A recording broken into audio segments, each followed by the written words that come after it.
Our article is called You Go Girl, Twitter and Conversations About Sport, Culture, and Gender.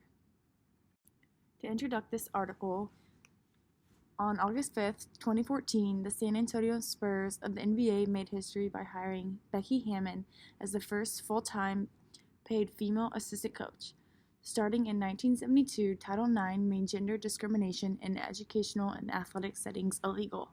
Since then, the WNBA has been created, which was created in 1997, the NWSL, which is the National Women's Soccer League, created in 2012, and in the 2012 Olympics, 44.3% of competing athletes were women.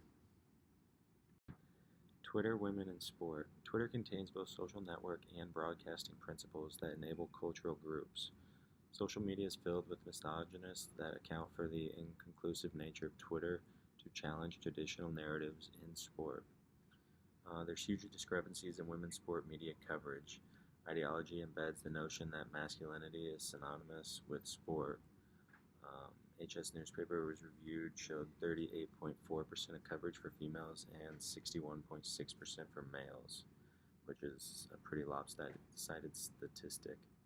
Professional female athletes were interviewed found that they were severely limited in ways that they could portray their athleticism.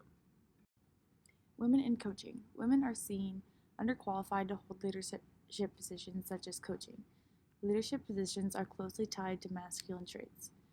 As of 2014, 50% of WNBA head coaches were men, and as of 2012, women represented less than 3% of coaching positions in men's intercollegiate sports.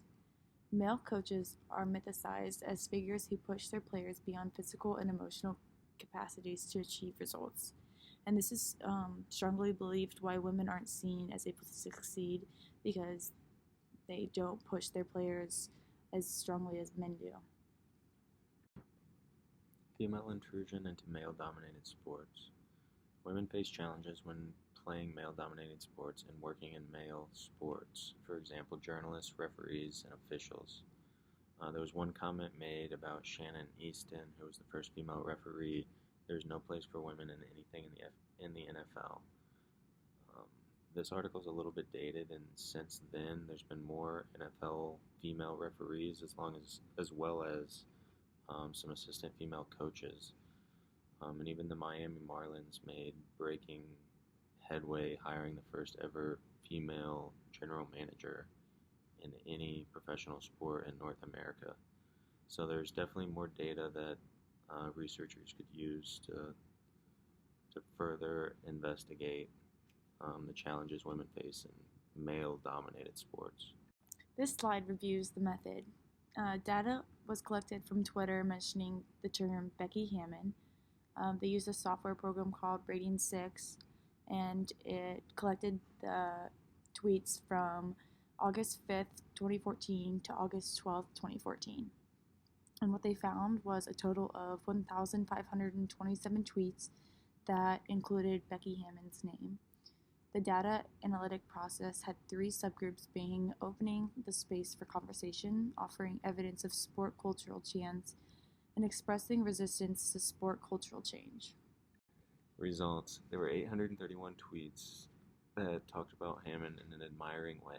489 were genuine enthusiasm, and 114 of those tweets expressed doubt. Twitter helped to spread positive awareness to a huge cultural change, especially for women. Discussion and limitations. Hammon's hiring enhanced the opportunity for conversations to start taking place. Hammon was able to advocate herself for changes in sport culture, which opened opportunities for all women in sport. The limitations of this study was that there was only one case study, and it was cross-sectional. It would be more beneficial to look at data now to see how women have evolved over time in sport